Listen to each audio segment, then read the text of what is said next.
Good morning and welcome to another very interesting episode of your show. This is Cool TV, channel 196 on Star Times. My name is Dapo Banjo. Welcome to CROSSFIRE. It's a Monday morning. It's a beautiful morning. It's raining here in Lagos. I don't know what the weather situation is in wherever you are. Nigeria is a very big country and is blessed. And as we witness the rain, let us look forward to a very, very interesting time of harvest for all our farmers in Nigeria. We have a very beautiful package for you today, and you just don't want to miss any part of it. We'll be touching a very human-angled story, and that is talking about the internally displaced persons. And the case will be focused on the recent occurrence or happenings in Edo State, to be specific. But before we go into the full story or the details of that story, we definitely will be taking you through some stories that are making headlines. And then when we come back there, we will be looking at it in full and in more, just analyzing it and looking at what is happening to the internally displaced persons in Nigeria.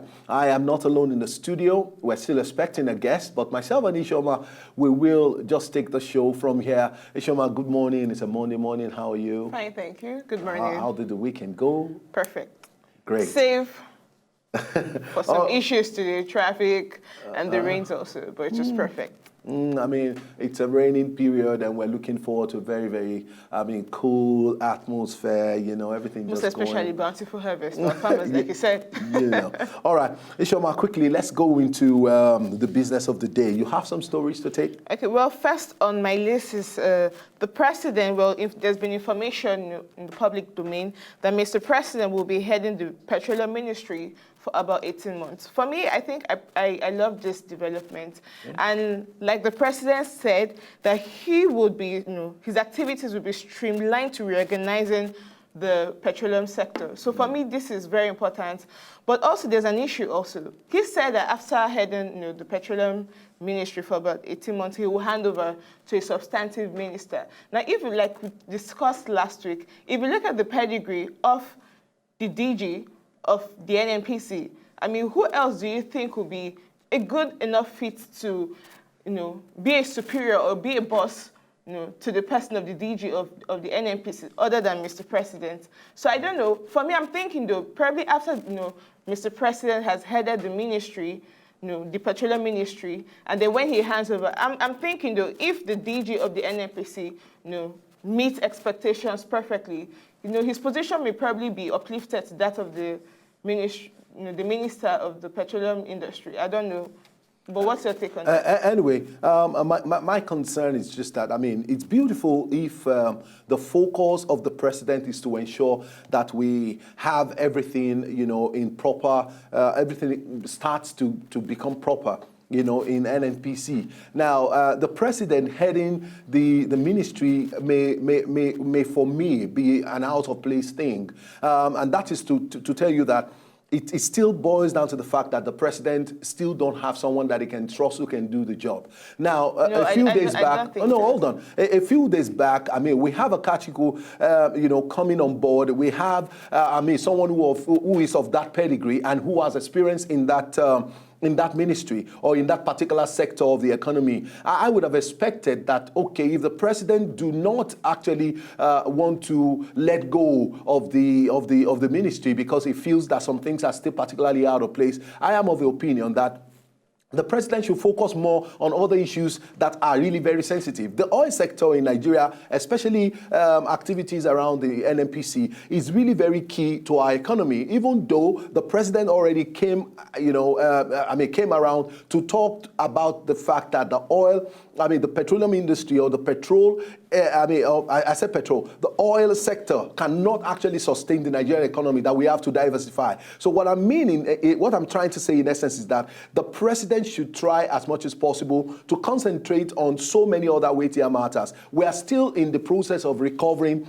all the monies that people have stolen and put in their pockets or banks or store at home or on farmlands. So the president should be focused. We have a Kachiko as the new, DGM in NNPC, and I believe that the president should empower him to function and supervise. He can play a supervisory role, but not that he will head that particular ministry for the next 18 months. That's a major distraction. If you look at some of the key points which Mr. President said, he said he will head the ministry, especially because the ministry needed to be cleaned up of corruption and to reorganize itself. But that is one of the pointers that he gave to Mr. President, that is one of the pointers that's very true. That he gave but mind to you the that Mr. group President managing also director. headed this same ministry some years back in the official capacity as the Minister for Petroleum. So if we're talking about the experience, he has the experience. Are we saying that eventually in September? He knows the perfect Are we saying by September we will not have a Minister for Petroleum? Probably, I don't know. But it all depends on how swift. But mind you, there's also information out also that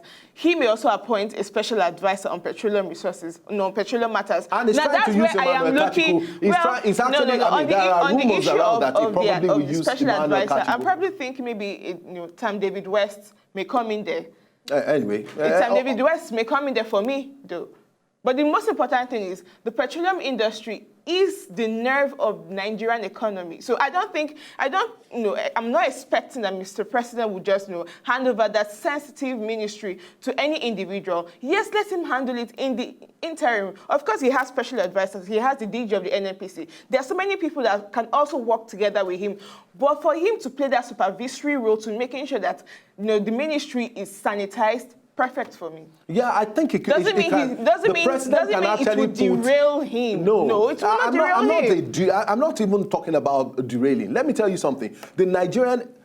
Nigeria today as a polity has suffered a lot of setback in virtually all our sector. There's a lot of work for the president to do. And I don't want to be, I know that the bulk of the money that have been stolen in Nigeria by past administration, the pipeline, for stealing so much has been, the oil sector, the petroleum, ministry. But the truth remains that the president has taken enough time to probably study that ministry very well. He understands the type and the gravity of corruption that has taken place there, and is trying to get key stakeholders who can actually sanitize the ministry. And so the employment of Emmanuel Kachiko, it's informed, it's on point, and the president should just allow people that he can trust, the person he has appointed as the new group managing director, to do the work. One of the 6 pointers that he gave to this guy, he told him, rip NNPC of all corrupt officers. He told him, restructure and put, structures in place and processes in place to ensure that the monies, the Nigerian money is not taken or stolen away by just some group of individuals any longer. I think he should allow him to do the work. I completely agree with you, but it's not just about recovering stolen funds alone. We're talking about policies. The petroleum sector is largely divided into two: the upstream sector and the downstream sector, which has gone into a comatose situation so which in sector Nigeria. Is the president so that is why I am which saying. Sector is the president planning to sit on? He has an overview of everything. Okay. So that is the reason why I'm saying he should be, he should head it. He should have a special advisor and have other people's working under him. And there's nothing more perfect than someone who knows it, inside out, and he can also groom someone else. Okay. You'll be shocked the kind of revelations and the amazing turnaround our petroleum sector will have. All right, we may need to go on here. It's not our major focus today, but every time we talk about NNPC, it just gets heated up.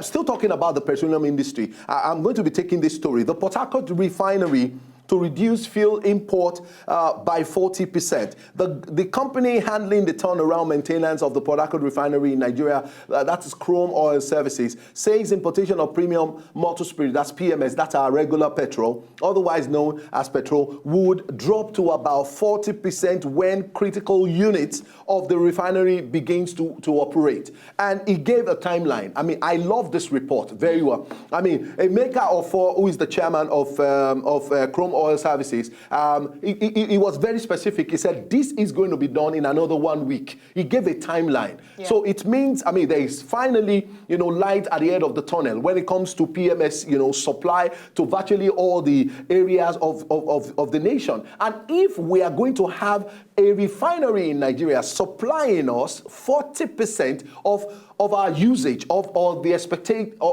expected quantity that the nation will depend on to run our economy, this is very awesome. But I know it's perfect, but I an issue here. Okay. Because obviously, I mean, this will also help beat down the price of petroleum products by over half. Probably, let's say 45 naira to 50 naira per liter, thereabouts. That is if we finally are bringing everything from Nigeria. Of course. When everything is from Nigeria, this is just 40%. I know this is just 40%, but of course, I mean, you're taking this is just 40%. So what happens to the other 60%? Because it may also occasion for disparity, in the pump price. Of course, because we're going to have that until that's the finally issue. we can, the 100% that we need, or the 110%. Before we have the 110%. So is it that even while we have this refinery, producing up, at least 40% of what we need to consume in the country, is it that we'll be having it still going for 97 naira per liter, or would it be lower, or would it be? I mean, definitely Nigerians also need to understand this. Definitely, the pump price is going to reduce very tremendously. And then today you're either buying probably for a particular amount of money, and then tomorrow it's going to be more expensive, probably because you're buying the imported fuel. And of course, mind you also that some of these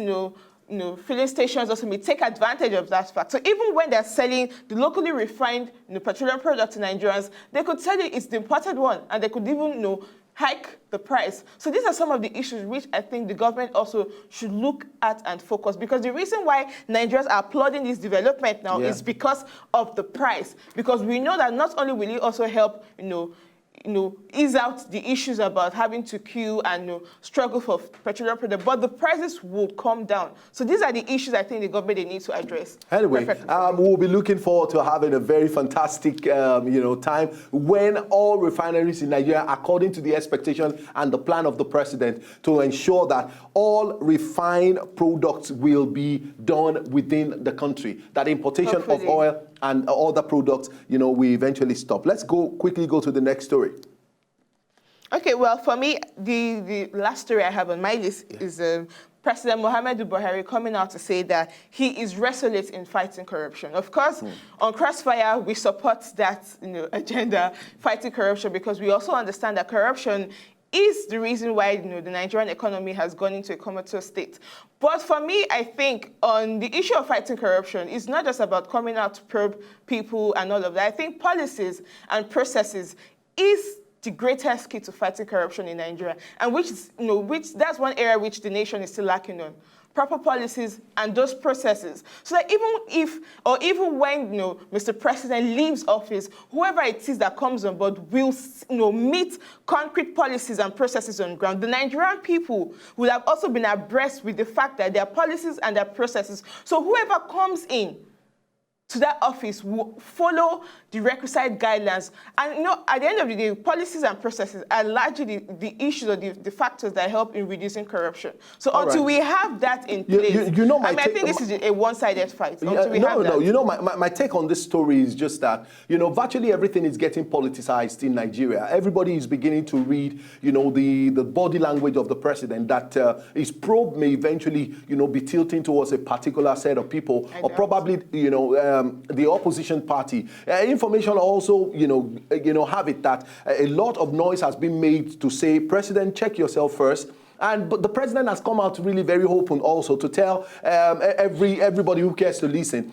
that I am not going to spare people in my party. Very true. So as far as I'm concerned, if the concentration, for instance, I can tell you very reliably that if I were to be in the president's shoe, I will do the opposition party first. Let me tell you why I will do it first. I will do it first not because I want to concentrate on them, but because it was the party who handed over to me. Very what true. I'm probing really and truly is the last looting of the economy of the Nigerian Commonwealth. Which they gave exactly, of the Nigerian Commonwealth. APC did not hand over to Buhari. If it is an APC government who handed over to Buhari, and Buhari is not probing because his party, ruled and he is just the new president. It's a different thing. But we had an opposition party.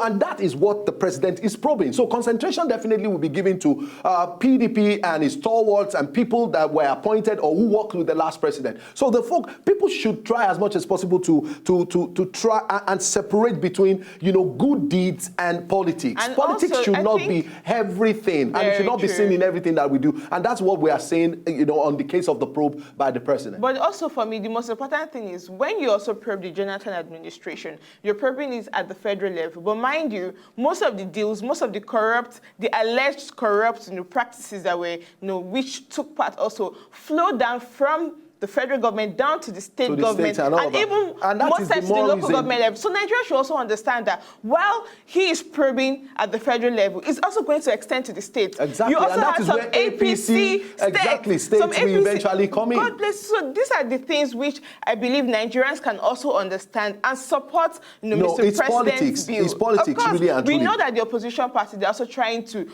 further this issue to make it seem like, okay, it's a witch hunt. But Nigerians who gave Mr. President their mandate should be able to understand better and support Mr. President on this fight. All right, that's fantastic. Now, for this section, we take our last story, and that is Buhari investigates contract for supply of military weapons. Now, I mean, I'm interested in this because I strongly agree with the president that something went wrong. I still don't know exactly what went wrong, but I think Alex Bade needs to be properly investigated. That's one. I think Sambo Dasuki should be brought, should be questioned and queried, and he should release information as to what happened. And at the same time, I don't think, any other service chief, the retired service chief should be spared. Now, we had a military that Alex Bade came out very strong, and he told Nigerians, I actually took over a military that is weaponless, that cannot fight,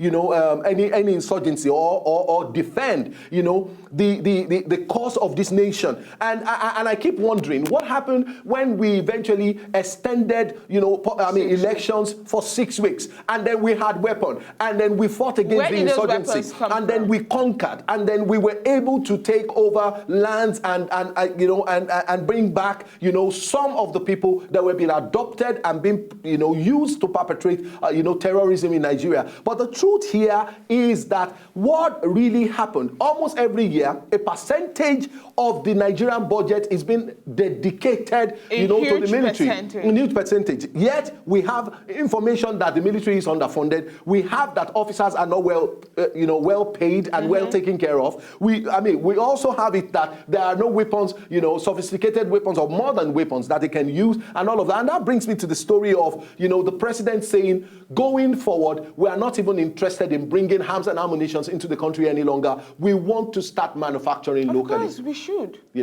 have the natural resources. I know that they also manufacture weapons in the country, even though it's not in large quantities. But it's as good as you can also develop it and expand it. Exactly. So that the issue about America or one other country not coming out. And mind you, if you look at what's happening at the global trend, look at nations like Iran, for example, Israel and America. They do not buy weapons; they manufacture their weapons, and that is the reason why. And if you look also, as regards international politics, that's why the world is afraid of Iran, because they do not even disclose their weapons, the kind of weapons they have. So it's only when you manufacture, the chances of other nations knowing what you have is limited. So even if there's a war situation, they do not know what stunts you pull up on them. So it's good we have our own weapons. All right. Don't forget, this is Momentum Monday, and this is the day, on Crossfire, where we bring you as many information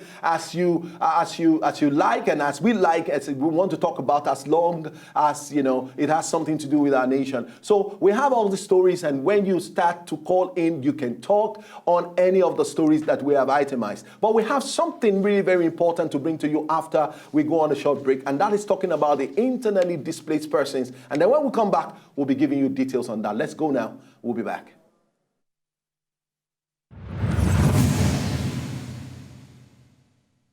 So, did you like what you just saw? I know you did. It's very simple. If you want to see more, just subscribe to our channel right now.